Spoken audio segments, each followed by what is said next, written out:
Everybody, আমাদের স্কুলে summer vacation শুরু হয়েছে। আর আজকে হলো আমাদের সামার ভ্যাকেশনের ডে 1। আমরা চলে এসেছি আজকে বেড়াতে কচুয়া ধামে। আমি এসেছি, আমার সঙ্গে তুপাই আছে, মাম্মা আছে, মা, পুচাই আর পিয়ালি আছে। তো আমাদের আজকে মোটামুটি একটা লেডিস ডে আউট, যেখানে তুপাই হচ্ছে এক্সেপশন। তো আমরা পৌঁছে গেছি কচুয়া ধামে। আর সবার প্রথমে আমরা এখন আছি পার্কিং লটে একটা ছোট্ট মন্দির রয়েছে, যেখানে লেখা রয়েছে এটা কিন্তু পুরনো মন্দির, যেটা আগে কচুয়া ধামের আদি মন্দির, সেটা হচ্ছে এটা। আমরা দাঁড়িয়ে আছি শ্রী শ্রী লোকনাথ বাবার প্রাচীন মন্দিরের সামনে। মন্দিরের ভেতর একটা খুব সুন্দর মূর্তি আছে, কিন্তু মূর্তিটা কিন্তু বেশ রাগী রাগী মুখ। পুরাতন মন্দির দর্শন করে আমরা চললাম দুধপুকুর দেখতে। দুধপুকুর কচুয়ার একটি বিশেষ স্থান। এখান থেকেই জল নিয়ে মেন মন্দিরে যাওয়া হয়, সেখানে বাবাকে এই জলই মাথায় ঢেলে পূজা করা হয়। দুধপুকুরে অনেকে স্নানও করেন, কিন্তু আমরা সেরকম কিছু করিনি। আমরা দুধপুকুর থেকে জল নিয়ে গেছিলাম পুজো করতে।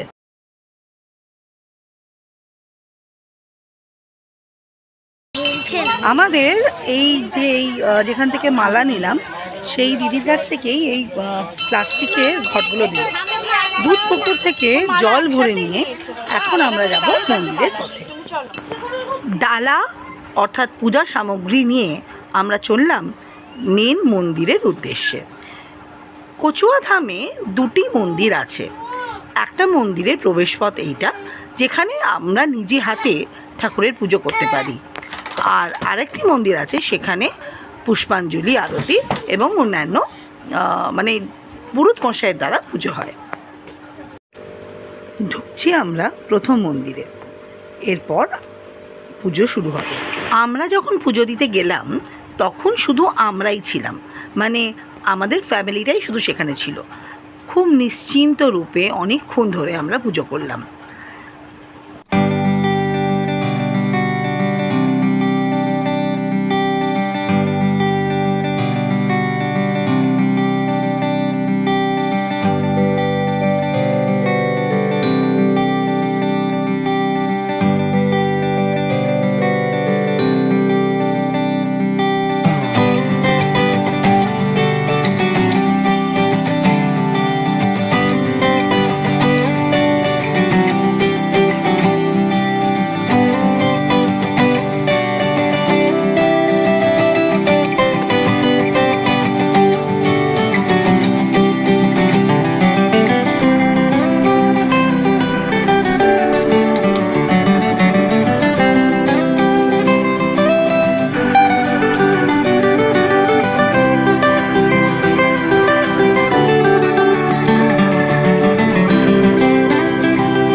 এই মন্দিরে পুজো দিয়ে আমরা গেলাম গর্ভগৃহে।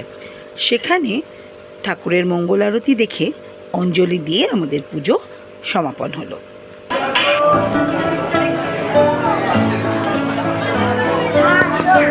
চলো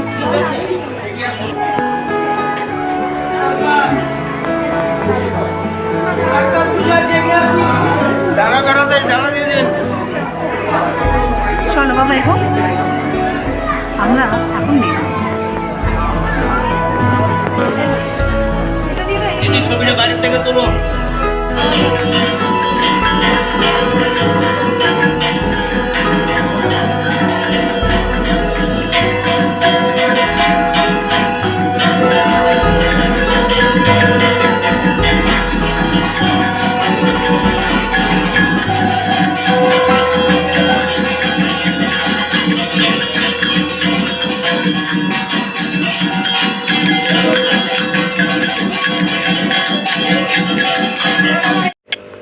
দর্শন, পুজো, আরতি এবং অঞ্জলি সব কিছু একের পর এক করে খুব সুন্দরভাবে পুজোটা দিলাম।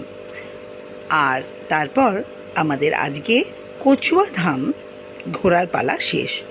কচুয়া ধাম থেকে আমরা বেশ কিছু কেনাকাটা করেছি। বাইরে প্রচুর দোকান, সেখানে সবজি, আর এখন যেহেতু আমের সিজন তাই প্রচুর আমও ছিল। এখানে কিন্তু আম বেশ সস্তা। তো কেনাকাটা করে আমরা তারপর চাকলাধামের দিকে রওনা হলাম। আমরা সারাদিন আর কি করলাম সেটা দেখতে হলে অবশ্যই আমাদের ফলো করো, আর এই ব্লগটাকে অবশ্যই একটা লাইক করে দিও। টাটা। আমাদের চাকলাধামের ব্লগটি দেখার জন্য সঙ্গে থাকো।